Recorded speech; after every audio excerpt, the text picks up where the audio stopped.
Hello and welcome everyone to the geo briefing. Recently Mongla port, ये port बहुत ज़्यादा headlines में बना हुआ है वेरियस न्यूज़ एजेंसीज की। तो ये जो आप देख रहे हैं इंडिया टुडे का, इंडिया लॉसेस की Bangladesh port project to China. फिर न्यूज़ 18 ने लिखा है स्ट्रिंग ऑफ पर्ल्स टाइटन्स। ये है क्या? अभी हुआ ये है कि चाइना और बांग्लादेश के बीच में बायलैटरल मीटिंग हुई है। उसमें इन लोग ने बहुत सारी चीज़ों के ऊपर बात किया है। ये जो आप देख रहे हैं, ये एक जॉइंट स्टेटमेंट है जो चाइनीज़ गवर्नमेंट ने रिलीज़ करा है। इसमें आप एक चीज़ यहाँ पे नोट कर पाएंगे, इन्होंने लिखा है कि हमारे बांग्लादेश के साथ रिलेशन है फ्रॉम 1975। अब 1975 आप सोच रहे होंगे, बांग्लादेश तो 1971 में बनाया था इंडिया ने, पाकिस्तान से काट के। अब जब बांग्लादेश इंडिया ने बनाया तो इंडिया ने तो तुरंत रिकॉग्नाइज कर लिया 1971 में, लेकिन चाइना को बांग्लादेश को रिकॉग्नाइज करने में 3 साल लग गए। और भी बहुत सारी कंट्रीज ने बाद में रिकॉग्नाइज करा, अमेरिका ने, और बहुत सारी कंट्रीज हैं। अब ये जो आप विजुअल देख रहे हैं, ये है इस मीटिंग के कुछ विजुअल्स। इसमें बहुत सारे टॉपिक्स पे बात हुई है, पर तीस्ता तीस्ता रिवर को लेके भी बात हुई है। लेकिन इस वीडियो में हम लोग मेनली फोकस करेंगे मोंगला पोर्ट के ऊपर।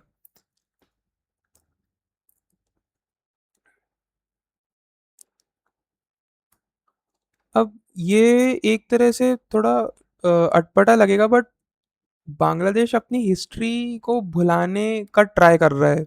मतलब ये लोग भूल गए हैं कि ये लोग किसका पार्ट हुआ करते थे, कहाँ से अलग हुए हैं। इन लोगों के कंट्री के अंदर, लोगों में भी और गवर्नमेंट के अंदर भी एक तरह से प्रो चाइना और एंटी इंडिया सेंटीमेंट्स अभी चल रहा है। ये जो आप देख रहे हैं, ग्लोबल टाइम्स ने भी ये आर्टिकल पब्लिश किया था कि इन लोगों की गवर्नमेंट ने J10CE जेट जो है चाइना का, उसको बाय करने में भी इंटरेस्ट दिखाया है। और आई एम श्योर ये लोग आगे ट्राई करेंगे इस जेट को बाय करने का। और इस मीटिंग में चाइना ने बांग्लादेश को एक कमिटमेंट किया है कि हम हमेशा बांग्लादेश के साथ फ्रेंडली रिलेशन रखेंगे। अब ये ही अश्योरेंस है जो ये छोटी कंट्रीज चाहती हैं ऐसी बिग कंट्रीज से, जैसे कि चाइना। लेकिन अगर आप देखें सॉरी अगर आप देखें यूएसए का कोई दीन ईमान नहीं है। आज अगर कल कुछ कह रहा है रशियन यूएसए के प्रेसिडेंट डोनाल्ड ट्रम्प, तो कल कुछ और कहेंगे। बट अगर कंट्रीज लाइक चाइना, जो कि एक स्टेबल इकोनॉमी है और इतनी बिग कंट्रीज हैं, वो अगर ऐसी स्मॉल कंट्रीज को ऐसे अश्योर करे, तो एक तरह से उन ये कंट्रीज को बहुत सही लगता है देखना।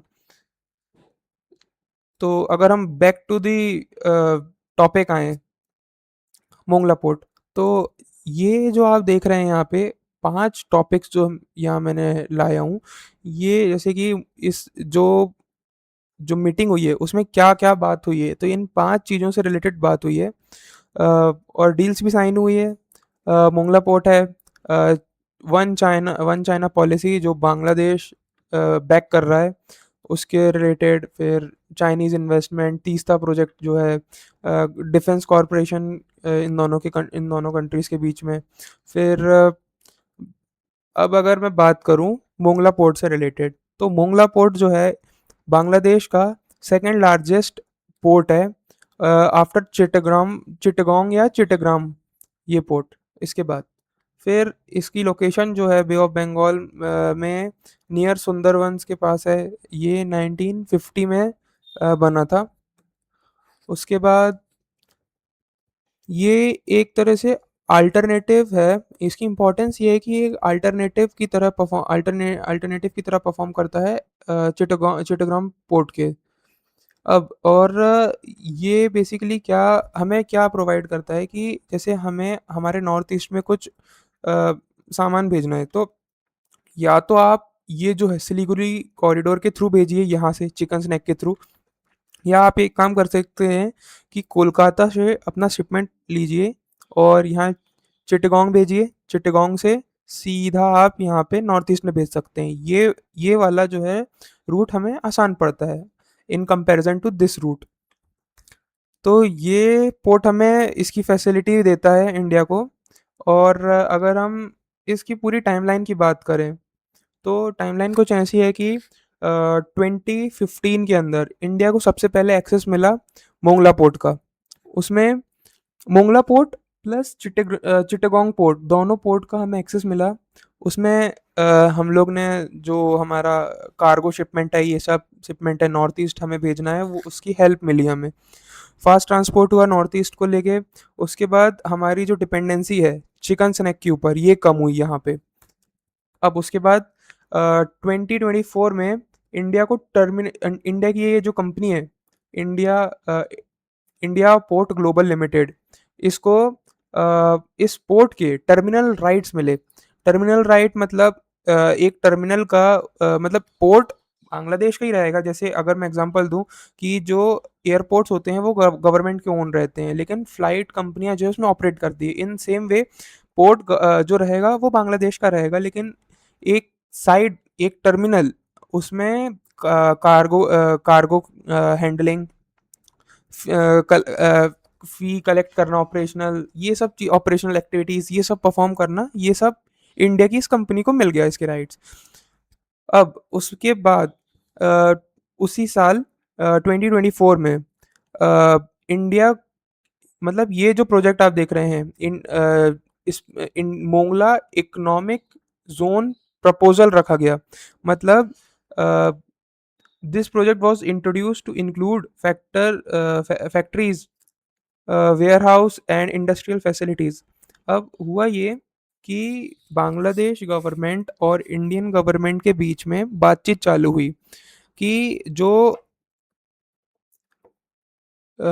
मोंगला पोर्ट है उसके पास में एक स्पेशल इकोनॉमिक जोन डेवलप करने का। उसमें होगा क्या कि इस पोर्ट के पास इंडिया एक स्पेशल इकोनॉमिक जोन बनाएगा। उसके अंदर बहुत सारी मैन्युफैक्चरिंग कंपनीज रहेगी, और ये कंपनीज जो है अपना रॉ मटेरियल और अपना जो आइटम्स है, गुड्स है, वो ट्रांसपोर्ट करेगी थ्रू अपना मोंगला पोर्ट। अब हुआ क्या, ये सिर्फ बातचीत चलते रही। उसके बाद ये प्रोजेक्ट कभी फुल्ली फाइनलाइज नहीं हो पाया और ये प्लानिंग में और एलोकेशन स्टेज पे ही रह गया। फिर हुआ ये कि हम सबको पता है कि बांग्लादेश में पॉलिटिकल शिफ्ट हुआ। यहाँ civil war kind of situation बनी। फिर उसके बाद अब एज ऑफ करेंट सिनेरियो 2025 में 2025 तक ये प्रोजेक्ट स्लो हो चुका था बहुत ज़्यादा। अब 2026 में अगर हम बात करें, मतलब हुआ क्या 2025 में ये प्रोजेक्ट स्लो डाउन किया और इंडिया को ये जो लिस्ट थी कि जो डेवलपमेंट करना था इस स्पेशल इकोनॉमिक जोन को, उस लिस्ट से डीलिस्ट कर दिया इंडिया को।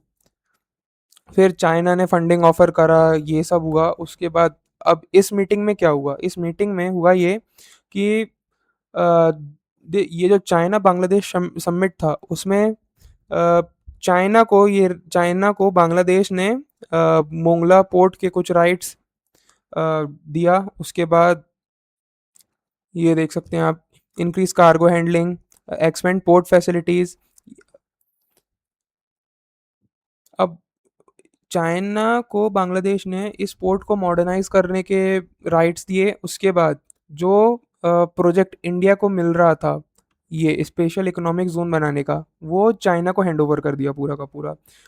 उसके साथ साथ 110 एकर्स का लैंड भी दिया है जो इंडिया को एलोकेट होने वाला था, वो चाइना के हाथ चला गया है। अब अगर मैं देखूं कि इंडिया इस चीज़ से लेके क्यों कंसर्न है। अब इंडिया इस चीज़ को लेके इसलिए कंसर्न है कि चाइना की जो आप अगर इनका जो इनको अगर आप अगर क्लोजली वॉच करें तो इनने बहुत सारे इंसिडेंट हमारे साथ ऐसे हो चुके हैं। जैसे कि अगर हम बात करें कि श्रीलंका का हम्बनटोटा पोर्ट जो है, चाइनीज़ कंपनी ने मतलब श्रीलंका ने चाइनीज़ कंपनी को लीज पे दे रखा है 99 ईयर्स के लिए। उसमें अब हुआ ये कि चाइना अपना जो शिप्स है, स्पाइंग शिप्स, उसको लाके डॉक करने का ट्राई किया। इनिशियली इंडिया ने इंटरफेयर करके जो श्रीलंका है उससे मना करवा दिया ऐसा करने से।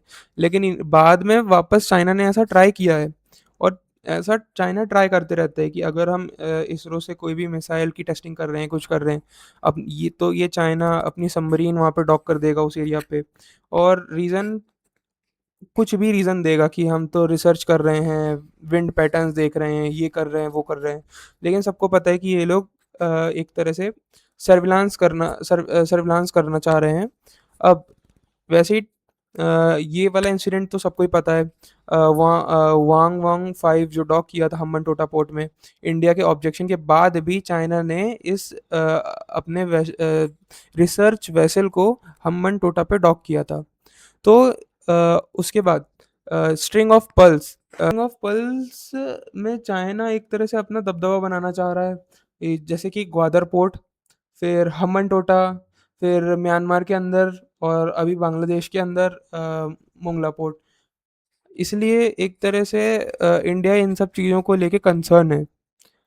सो आप ज़रूर बताइएगा कि कमेंट्स में कि इंडिया को क्या करना चाहिए, क्या स्टेप्स लेना चाहिए, आपकी क्या राय है इस अपडेट से लेके।